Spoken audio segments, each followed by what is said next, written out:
కాదు. వాళ్ళు వ్యాపారవేత్తలు అందరూ జాబ్ చేయాలని ఉంటుందా? లేదు కదా. మనకి ఏ ఇంట్రెస్ట్ ఉంటే అది చేయాలి.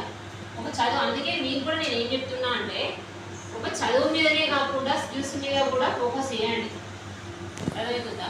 స్కిల్స్ అంటే కంప్యూటర్ పర్ఫెక్ట్గా నేర్చుకోవడం, ఇప్పుడు కోడింగ్ అని అవన్నీ ఉన్నాయి కదా, వస్తున్నాయా? సాఫ్ట్వేర్ కోడింగ్ అవన్నీ కూడా నేర్చుకోండి. అది నేర్చుకుంటే ఏదో నేర్చుకున్నానా లేదా అని కాకుండా దాన్ని బట్టి ఫోకస్ పెట్టాలి. అది ఎన్ని మంత్స్ ఉందో పర్ఫెక్ట్. ఎందుకంటే ఇన్ కేసు మీకు జాబ్ రాకపోతే ఆ నేర్చుకున్నది రేపు మీకు అన్నం పెట్టాలి. అర్థమైందా? ఇప్పుడు మన బతుకుతారు కాబట్టి మీరు కూడా నేర్చుకున్నది ఏంటి? ఇప్పుడు మీరు చదువుకొని ఉన్నారు కదా, మరి మీరు కూడా బయట పోతారా? పోరు కదా. పోతారా? మీరేమైనా వేరే వర్క్ చేస్తారా? చేయరు కదా. చదువుకొని ఉన్నారు, అవునా? చదువుకున్నారు కాబట్టి ఏదైనా ఒకటి 1 or 2 స్కిల్స్ ఖచ్చితంగా నేర్చుకోండి.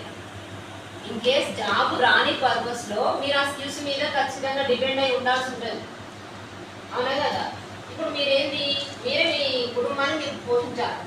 ఇన్ కేస్ మీరు ఫ్యూచర్ మీరే కదా పోషించాల్సింది, అవునా కదా. కాబట్టి ఆ పోషించడానికి కావాల్సిన స్కిల్స్ ఖచ్చితంగా నేర్చుకోవాలి. అర్థమవుతుందా? అది కూడా నేర్చుకున్నావా అంటే నేను నేర్చుకున్న కంప్యూటర్ క్లాస్ పోదానా దాన్ని అట్లా కాదు. నువ్వు 1 గంటనే నేర్చుకో, ఎవరి గంట లేదు, కానీ పర్ఫెక్ట్గా నేర్చుకోవాలి. 1 గంట నేర్చుకుంటావా, 10 నిమిషాలు నేర్చుకో, కానీ ఆ 10 నిమిషాలు నువ్వేం నేర్చుకున్నావు, నీకేం వచ్చింది. అర్థమవుతుందా? మరి మీరు కూడా ఇప్పుడు ఏంటంటే అబ్బాయిలు కూడా వెళ్తారా, అందరూ భార్య భర్తలు ఇద్దరు జాబ్ చేశారు అంటే అమ్మాయిలు అబ్బాయిలు ఈక్వల్గా చేస్తున్నారు జాబులు, అవునా కదా. కాబట్టి అందరూ కూడా పర్ఫెక్ట్గా నేర్చుకోవాలి అన్ని స్కిల్స్. అంతేగాని నేను మిషన్ నేర్చుకుంటా అంటే నేర్చుకోండి, మీకు ఇంట్రెస్ట్ ఉంటే నేను వద్దనట్లేదు. అది మీరు చదువుకున్నారు కాబట్టి ఇన్ కేస్ ఇంకా ఎక్కువ ఇంకేం చేయాలి, కొత్తగా ఏం చేయాలి, కొత్త స్కిల్స్ ఒక